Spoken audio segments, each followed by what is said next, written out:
আসসালামু আলাইকুম।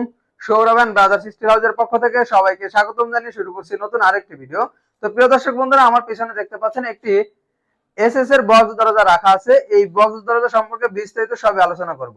তো প্রিয় দর্শক বন্ধুরা, যদি প্রথমে ডিজাইনটা দেখাই, এখানে কিন্তু ভুট্টা টপ ডিজাইন ব্যবহার করা আছে এবং এই দরজাটার পিছনেও কিন্তু একই ডিজাইন ব্যবহার করা আছে। যদি একটু ঘুরিয়ে দেখাই পিছনের অংশ, তো প্রিয় দর্শক বন্ধুরা, আপনারা দেখতে পাচ্ছেন যে আমরা কিন্তু পিছনের অংশে কিন্তু একটা হ্যাজবল ব্যবহার করেছি এবং অটোলকের অন্য অংশ এবং এর পিছনে কিন্তু সেম ডিজাইন আমরা ব্যবহার করেছি। তো চৌকাটটাও যদি একটু দেখাই, চৌকাটটা কিন্তু 6 ইঞ্চি চৌকাট রয়েছে। অনেকের চৌকাট সম্পর্কে ধারণা থাকে যে ভাই চৌকাটটা কিন্তু 6 ইঞ্চি চৌকাট রয়েছে। আপনারা যখন চৌকাটটি লাগাবেন, এখানে বালু সিমেন্টের আস্তর দিবেন এবং এটা দিলে একদম কাঠের মতো হয়ে যাবে, তখন আর কোনো শব্দ বা কোনো কিছুই হবে না ইনশাল্লাহ।